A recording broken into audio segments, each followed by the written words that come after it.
For the past 2 weeks, I've been using this iPad Pro consistently. So let me tell you some of the pros and cons of this device. Let's see if this can replace your laptop. My name is Matt Powell, and let's get this started.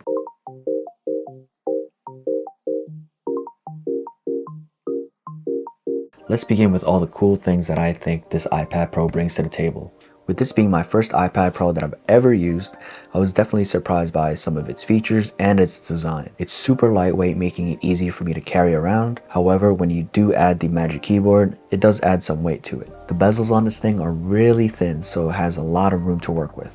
In this year's model, the iPad Pro has tandem OLED display. This is basically two OLED displays that are mounted on top of each other to make it really bright for you to use. The peak brightness on this thing really works well with the outdoors too. In case you do need to go outside, you have no problem using it. Apple has really outdone themselves with this. Even though they're late to the party with this whole OLED display on the tablet thing, they do it right when they actually end up putting it out to the public, which at that point really sets the bar high for all of its competition. And now let's talk about the camera. So with this model here, we're gonna have the camera on the landscape position. Most people do use their iPads in their landscape position, so moving the camera here is definitely the ideal location. So in terms of this iPad's design, I'm pretty sure the only negative thing that someone could say is that they removed the ultra-wide camera, but in my opinion, who's really using the cameras on their iPads? Seriously? Yeah, I don't think that's really a negative, but I guess if you do use it, maybe for older people, that's probably an issue for them. But in my opinion, who cares? Even though they did remove that ultra-wide camera in the back, you do have that LiDAR sensor for you to use. And I think the reason they did remove that ultra-wide camera was so that they can make this iPad thinner. Nobody really asked for that, but I guess that's something they wanted to do. And this brings me to talk about the M4 processor that's in this new iPad Pro. It is definitely a powerful chip, don't get me wrong, but it's still an iPad at the end of the day. So I mean, in reality, do you really need that extra efficiency if the iPad itself is not changing in any way? This is definitely the main issue we see with all these iPads. They're still an iPad at the end of the day. Do you really want to use this to replace your laptop? If you're doing stuff like browsing the web or just viewing content, this is definitely something you want to use and could replace your laptop. But if you're doing more hardcore stuff, maybe it's not the best option, not yet at least.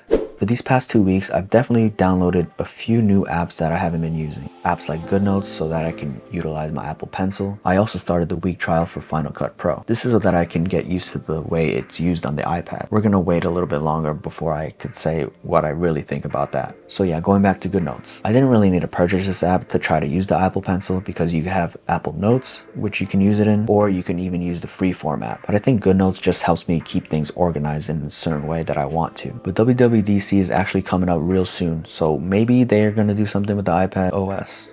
Who knows? But I'm really hoping they do, because this is about time that something happens with this whole operating system. Maybe they even let us choose between using iPad OS or Mac OS on this thing. Who am I kidding? That's probably never gonna happen. But if they do, wouldn't that be crazy? Let's change gears and talk about the Magic Keyboard. With this Magic Keyboard, it has a new aluminum finish that makes it look very premium. I looked at the other Magic Keyboard that my brother has, and it has more of a, I guess you would say, a rubber feel to it. It feels nice, but it definitely feels more premium with this version. Now with this new Magic Keyboard, you get a function row, which is definitely something a lot of people wanted. Along with that, you get a larger trackpad as well. The keys definitely feel nice to type on too. Overall, the white aesthetic and the aluminum finish makes this Magic Keyboard feel very premium. And now let's talk about this guy, the Apple Pencil Pro. This new Apple Pencil has a couple new features. One of the new features is the squeeze feature, where you can squeeze the barrel and it pops up a tool palette. This only applies to certain apps though. The tool palette allows you to switch your brushes and your pen tips when you're using it. It makes it much faster and more efficient to use.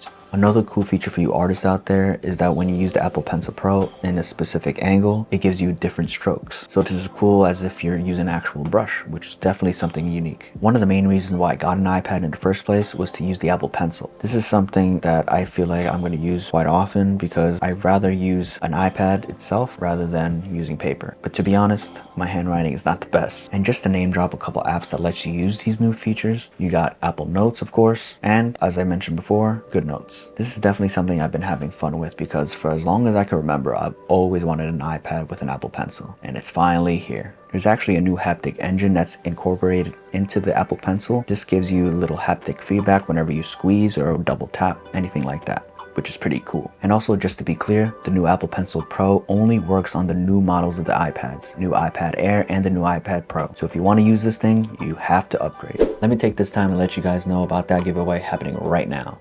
Help me get this channel to 1,000 subs, and one of you guys can win $100 in Amazon gift cards or Bitcoin, whatever you guys prefer. The winner will be allowed to choose. So good luck, and let's get back to the video. So, should you buy this to replace your laptop? Overall, I think it's a good option if you like to consume content, browse the web, do some light editing. If that's you, I'd definitely consider this as a laptop alternative. But if you guys are going to use this for more hardcore tasks like video editing for a job, maybe you guys should go with the MacBook Pro instead. I don't think the iPad software is there yet, but who knows? Maybe this WWDC they're going to surprise us. Let's hope this happens soon, because as these iPads get better and better chips, the software is going to be lagging behind consistently. What's the point? Now let me show you guys a quick glance at what my iPad looks like and how I set it up. I mainly use widgets for the main screen and have all my apps on the taskbar on the bottom. So how do you guys set up your iPads? Let me know down in the comments below. I'm definitely curious. Let's start off by going through my lock screen. On the left side here, we got a couple widgets. We got tick from the top left, a nice calendar. Then the bottom, we got a few tasks that we have to complete for today. Under that, we have the Pomodoro timer. I'd like to work in 25-minute intervals, so that's there. We got Chat GPT, and then the weather app, followed by YouTube Music. Underneath that, we have Robinhood, and under that, we got the temperature readings for my room. As I said before, we have widgets everywhere. So starting from the top left, we got the calendar view of all my tasks that I have to complete. And if we scroll on the Smart Stack, we get another tick widget. On the top right, we got another tick widget that shows the tasks that I have to complete with the calendar date. If I want to switch through them, I switch through it with the dates. And then we got the weather, and then some shortcut buttons. Right underneath that, we got my Robinhood widget. We got my cryptocurrencies that I have only on the widget. So right now I have some Bitcoin. Right now it's doing pretty well. It's over 70K. If we scroll up, we got another Robinhood widget that shows my portfolio. So I won't be showing that right now. And on the bottom left, we got Notion. We got some of the favorite pages. And then here we got files. And if we continue on, we see more widgets. We got some batteries from our devices and locations for these devices. Underneath that, we got YouTube Music. We got a stock app, Cash app, our Apple Wallet balance, and then we got another Pomodoro widget. Finally, on the bottom right, we see my email widget. We can also make a new quick note by sliding up on the bottom right corner here and then type whatever you want.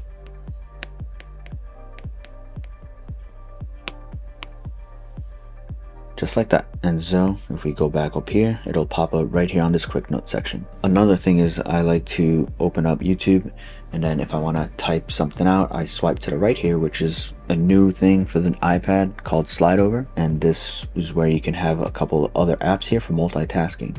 So here I have Tick. It shows me my tasks. I got my smart home stuff here. I got Chat GPT here, so I can do quick little search if I need to, ask it some questions. And yeah, that's pretty much it. Oh, and I have Home Assistant here for my home stuff. And that's how I basically use my iPad. Let's see what else I have in here. So I got Trading View to see some stocks, Safari, and also I like to use this feature where you can type up anything using GoodNotes, split the screen this way.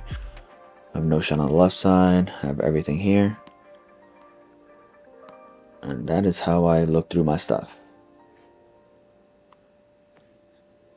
So that's a quick little glimpse at how I use this iPad, which is pretty fun, to be honest. There's so many new things I haven't even tried yet. Hopefully I get the hang of this, because right now I think this is a good workflow for me.